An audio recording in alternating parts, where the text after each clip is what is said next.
Welcome to the Sustainable Success Show, where we share real-world ideas, strategies, and systems to help you build success that lasts in business and life. Each episode delivers practical insights you can apply immediately without burnout, chaos, or short-term fixes that don't scale.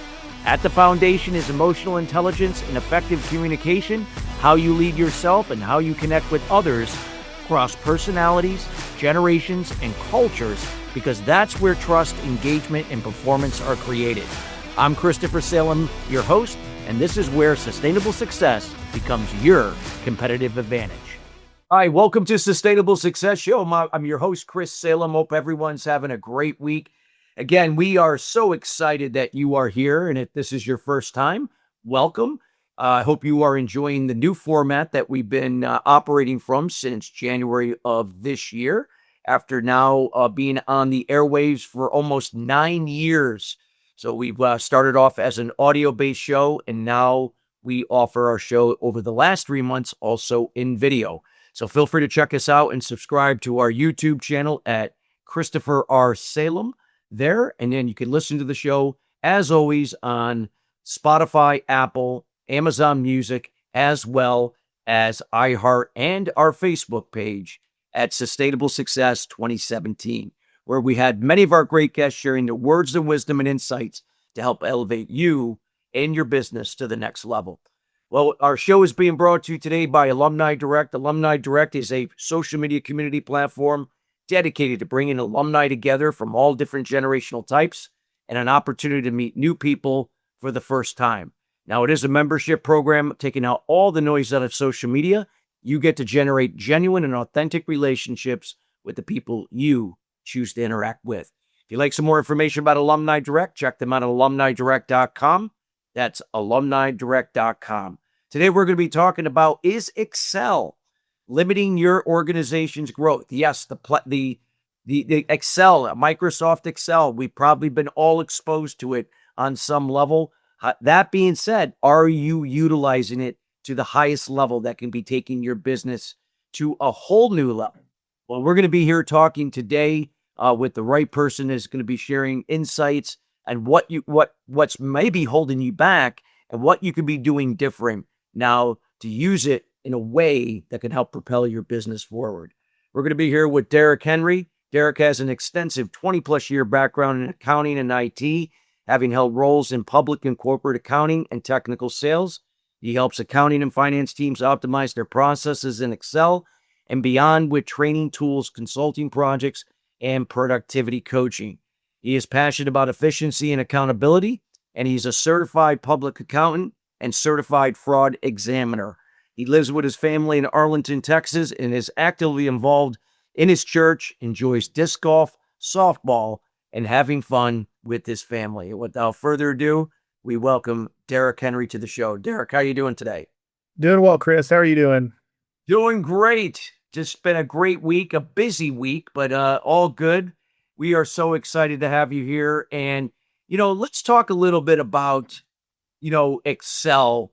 If you could give us maybe some background about Excel, like maybe, not that we have to start when it first came around by Microsoft, but, how it's evolved over the years, Derek, and where maybe organizations or businesses or individuals are falling short and not utilizing it to its full capacity. Sure.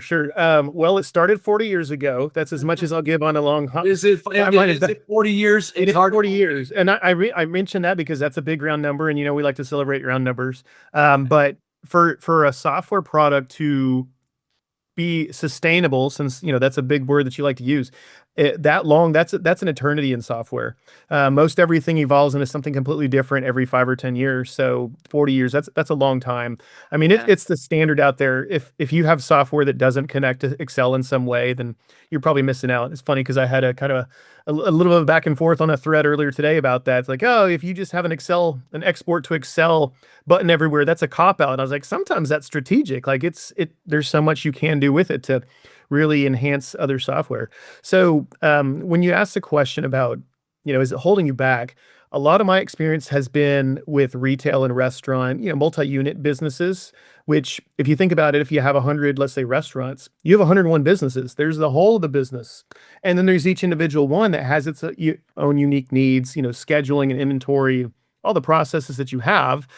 And Excel is often in the middle of a lot of things. It's just that there's just a lot more data to work with. So I've seen some good, bad, and ugly ways to use it. And like you said, everybody's used Excel to some extent, but it's probably what somebody else taught you, even if it's not the app, but the way that the files are structured in your business. And it's like playing a game of telephone. Yeah. It's not understanding. It's really just building on, we call them Frankensheets, those of us that kind of do consulting and stuff. And if you don't take the right approaches, and the approaches that you can take are so incredible now, there's a lot that's happened in the last few years, then it's causing risk. It's a lack of efficiency. So yeah, we'll dive into that a little bit more, I'm sure, over the next few minutes. Absolutely. So let's talk about, what would be, let's say right now, people for the most part as a whole have been using just a fraction of what Excel is about. Just the things they've been led to believe that's all Excel was about and what it does. And what would be, like instead of throwing everything at them, what would you say would be the first thing that they maybe could start looking at that can go above and beyond where they are now, taking that first step there, and then we can progress forward? Sure. We happy to do that. One thing I'll say, this is not just an Excel problem, right? The whole 80/20 rule, or it might even be worse than that, like the 90/10 rule, if you take it to an extreme. People generally don't seek out to learn a lot more than what they really have to do with their role. It's like, hey, this gets the job done. Yep. The world is changing faster than ever. We can all agree on that, I think. It's not even if you go before AI a couple of years ago, when ChatGPT kind of made this whole generative AI thing sexy and mainstream. The world's been changing fast. And if you're just doing the same thing you did 20 years ago, boy, that's probably outdated, and it's probably causing risk to your business. So the couple of things that I think are absolutely huge, specifically to Excel, that you can do. I mean, for years and years, I've gotten by with a lot of formulas. So I try to limit the number of hard-coded data points that are, manually keying in data. Data probably exists somewhere, right? You can copy and paste it. That's one way. It's not the most efficient way always, but it's one way. Or you can type in a couple of things and link everything together with formulas, or download it, or whatever. And so I've had a lot of success with just optimizing how a file is built, where you have a couple of inputs. Usually it's a date or a name or something, or a region, or whatever you're trying to look at. And then there's a bunch of formulas that show you what you need to make key decisions very quickly. So the first thing is just to get that basic foundational approach. So many companies don't do that. They download a file, they do all this manual work over and over again, like a hamster on a wheel, and then go about it. Now you can do macros. Some people are very against them. I'm a big fan to speed up things. And even the people like, well, you shouldn't do a macro for that. I'm like, no. The end result is what you would recommend. I'm just using a macro to cut out steps because I'm inherently very lazy. I don't like doing the same thing over and over again. Yeah. So that's another one that's for some folks, is that there are a lot of tools that are already ready to automate certain things. I mean, one of the big things I have is an Excel tool with hundreds of tools that provide a ton of shortcuts. I had a situation or experience, I guess, early in my career. I was working on a project where I had such a small amount of space on a desk. I was literally same amount of space as the middle seat on an airplane. So I had to learn a lot of shortcuts because I literally had no desk space to move about. I just had to get quick about getting it done. And that led to building my own and all the things, and that's been big. But if we take a step back and say, what do you need to understand? Most people understand that Excel is a spreadsheet. You can have formulas and reference things, and this, columns, rows, sheets. People get that. What they don't know is that over the last few years, the approach you can take with formulas is dramatically changed. So historically, you put in a formula with a bunch of different functions, or maybe it's really simple and you get one result, and that's great. And you drag it down and fill it and all that. But now you can make a really robust formula, and it can spill results down and across, and it's more like programming. It's becoming much more capable. It can be complex. Yeah. A lot of people are scared of complex. Yeah, on the average, I would see that being the case. Yeah. Right. Absolutely. So that's a big thing is just knowing, even if you dip your toes into some of the more advanced ones, just making a checklist. You put in a function that will spill down just a numbering system for your checklist for the day. That's what I always recommend people start with is go look up the sequence function.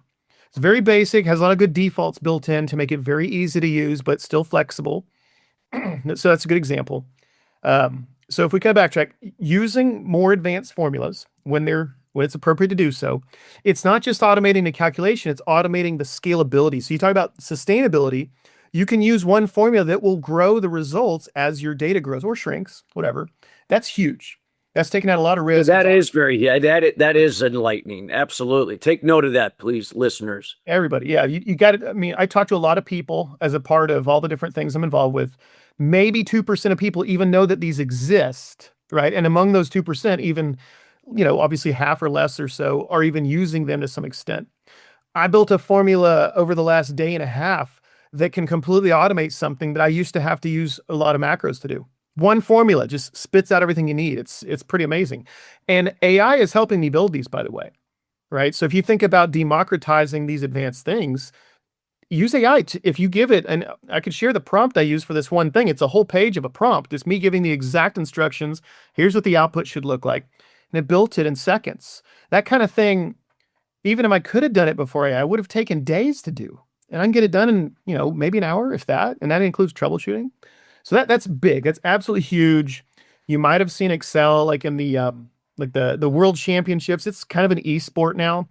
I haven't gotten involved in that yet, although people are really giving me, they're trying to pull me into it. These are the kind of things they're doing. They're using these new techniques and formulas as a part of all the case studies they do for the stuff you're seeing on ESPN, if you've happened to notice it. The other one I would recommend, a lot of people don't use conditional formatting. So when you think about it, the visuals of anything, whether it's a spreadsheet or anything else, are just as important, if not more, than the actual data, right? The colors, the icons, all of that stuff that draws your attention very quickly so you can orient yourself is huge. In this concept called conditional formatting in Excel lets you automate it based on logic. Like highlight the top two or the bottom two, or highlight the things that are outside of exceptions or the things that are blank or duplicates. There's so many things that you can catch risk and really quickly make decisions if you apply that. Not near enough people use it. So I'm gonna start with those two. If we get into more, that's fine. I think those are really good because I think even with the color stuff, some people, it kind of, keeps their focus and they're able to now articulate the data or whatever is on the spreadsheet or whatever you have on there. And depending upon if you're working with a team, you can find something universal. And yeah, when you're sharing it and so forth, yeah, I think it's highly valuable. And so what would be, those organizations, regardless of size, that, that are going to take the time now to invest, some, first for awareness, like you're giving us here, and then training them on some of these first steps, like you just gave two just here, what that impact that can have on their organization, either short, long term. Sure. So it's just like I've been in pre-sales the last, almost 7 years now, where I'm like the guy that gives you a demo for software, did not know I had these skills and really have enjoyed it because of the experience I've gained going up to like the VP controller level. You see a lot of stuff you don't want to have to see again, but you have the experience and a context to understand like, this is probably what you want, or this is what I would advise you to, think about. You're not doing it today, you should, or maybe you have ideas, and I can understand them because of that experience. So by doing that, starting to lose my train of thought here just a little bit. Back up a little bit so I'll make sure I'm answering the right question. Oh, yeah. How do we get someone to train everything? Right. So the two big things that people are trying to do with any kind of software, whether it's Excel or otherwise, really let's say three. There's visibility, there's control, there's efficiency. Those are the three levers that I try to get a gauge of people. What's most important to you, right? Do you not have the insights to make decisions you want? Are things taking way too long? Are there risks? Are there controls that are just not happening the way that they should? And generally, software is going to answer all three of those to some extent, depending on what it's built for, et cetera. When it comes to Excel, it touches all three of those. So to me, I ask, what is your big thing? What's your biggest priority of those three? And a lot of times it is control. If you Google biggest Excel oopsies, you will find a lot of fun stories. In fact, there's now some company in EMEA over in or Europe area that tracks them all, and they've got thousands of examples. But the biggest ones have many, many digits to them in terms of financial impact. A lot of studies show that 90 or so percent of spreadsheets have significant errors. It's not just that there's a color off somewhere, to our previous point. It's that there's a meaningful error. And the tricky thing is, it's not just, oh, the formula doesn't work right. Well, Excel is going to tell you that if it's not, if the syntax isn't right. It's the gremlins that you're just not sure about because you're not giving the critical thinking time. Like, does it make sense compared to before, or should it be that? And what I try to do is, when I'm evaluating whether a team needs training or what kind of training they need, is where are they at now? Where are the issues happening? What are their goals? If they're trying to, say, close the books in 10 days, and when they get to 5, well, we're going to have to build in a lot of automation. We're going to have to really help you understand where you need to put control checks in place that's going to prevent rework, right? So it's really understanding where they're at, which is usually very basic, if that. And then let's meet them where they're at. Here's what you're used to. Here's the before approach. Here's the after approach. Here's what that's going to mean to you. It's going to cut down time. It's going to reduce risk. It's going to make your job more fun, etc. And AI is only accelerating these things. It's infused. That's why I'm a big Copilot fan, because it's infused in all the Microsoft apps, and it's on par with the other ones now, if you ask me. That really helps democratize some of the advanced stuff to your everyday user. And it really, if you're using AI right to learn and to accelerate, it explains what it's doing. It's like, this part's doing this. This part's doing this. Here's why I injected this function. You probably didn't know what that was, but here's why. And if you're paying attention, which most people are not, you will learn a lot and much faster than you and I did. Like, I asked my dad, how'd you learn all these things? When he's been in IT for most of his career, now retired. He's like, I spent a lot of time at the library. And my story to my kids is I spent a lot of time looking up the hits on Google, and now it's just AI just answers it for us. Now it's you went from library to Google to AI. I mean, Google kind of was there right at the beginning of my career-ish. I'm debating myself a little bit. So I've gotten exposure to all three of those. I mean, the generation I'm in is wild, because we didn't have cell phones as 12th grade or as 12-year-olds. We did a few years later. So we kind of had to evolve there, and then into smartphones, and then into AI. It's like wild, the types of technological advances that we've been able to see, I'm even older than you, so I can remember. I didn't even have Google back in my day. I don't know how people did it. I really, without the internet, being here to answer questions quickly. And the idea behind all that is that we don't have to memorize everything. We can focus on problem solving, and it becomes kind of our second and third brain. First brain being this brain, the second one being kind of the cheat sheet of all the things that we're doing, and then the AI becoming the third one. So on that second point there, the second brain, if you don't take a lot of notes and bookmark the things that are interesting, and I'm writing a blog article I'll put out there in about a month called like how to build an Excel scrapbook. And this approach works with everything, not just Excel, but if you have an example, I wrote a really cool formula, I built a file, I did something interesting that I think will be useful again. Even if you don't think it'll be useful again, at least it'll put you back in that brain space. And that's the toughest part, is redoing all that. AI can't necessarily get you there. It can help. But if you have examples of the two things we talked about, these advanced formulas, or maybe the formatting, or maybe how you put some validation in place that you can just copy and paste, that saves a tremendous amount of time, and it makes you valuable as a user. So true. So true. I hope, listeners, you're taking notes. We encourage you to go back and listen to this episode in its entirety as well. A lot of great information that Derek is sharing. And Derek, I mean, so many things that you shared, I can see how this can impact so many different businesses on an individual, team, and organizational level. We take for granted sometimes these tools and systems like Excel. It's been around for 40 years. Of course, it's been updated, and things have possibly been added to it here and there. And yet we like earlier what we were talking about, that people are only using a fraction of it. So again, just to kind of reiterate the importance of why organizations need to put more emphasis into these resources like Excel, even other ones out there. I know we're talking about Excel, and really, again, how this is going to impact their KPIs. Well, and this is timely because a lot of people are like, what is the future we're going to look like with AI doing so much of it? you now have so much less excuse to invest in your people or invest in yourself if it's you to learn more about the things you use most. So some of the things I teach about, Excel is obviously a good chunk of it, probably 60% of the things I teach about. Just efficiency in general is another one. And one of the biggest things I teach people is that you have to be sharpening the saw, as Covey would say. And you have to spend some time going further than most people and learning beyond what you were taught by that other guy. Like the internet, AI, going to conferences, reading just a little bit, open up the manual, being able to just ask with a prompt, like, what are some things I should learn about, given that these are my big responsibilities? That prompt right there will give you gold nuggets that you can use to kind of plan out your learning process for the next bit of time. So if you're an individual, take the initiative to do that. Not just Excel, but the apps you touch most. Let's say 2 or 3, 5 at the most apps, kind of work through it, get bored of one, do another one. If you're a team with some budget, if you're a leader, make sure you're investing in your people. You'll keep them longer, and guess what? They will be around. There's a quote, I think it's Richard Branson, that said, people ask me, what if we train our people, or what if we don't train, or what if we train our people and they leave? And he goes, I'll put on you. What if we don't train them and they stay?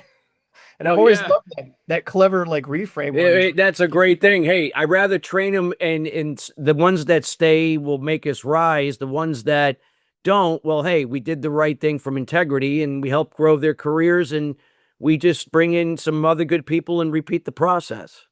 That's exactly right. So one, sharpening your own saw, but the other thing is that's so important. I try to instill this in my kids and really all the people I'm around all the time is just awareness, because so many people do things because that's the way they've always done it. Like that's in accounting, that is like the nails on a chalkboard kind of thing. Same as last year is what we call it, Sally. And I always say, so many things are cyclical, accounting, especially one of them. The things that you do the most frequently or the most often or take the most time, like just step back and say, is there a better way? Is there a more efficient way? Is there a more risk averse way of doing something? And chances are there's not just one other way to do it. There's many of them. And it's more about evaluating the payback and is the juice worth the squeeze, is what one of my friends likes to say.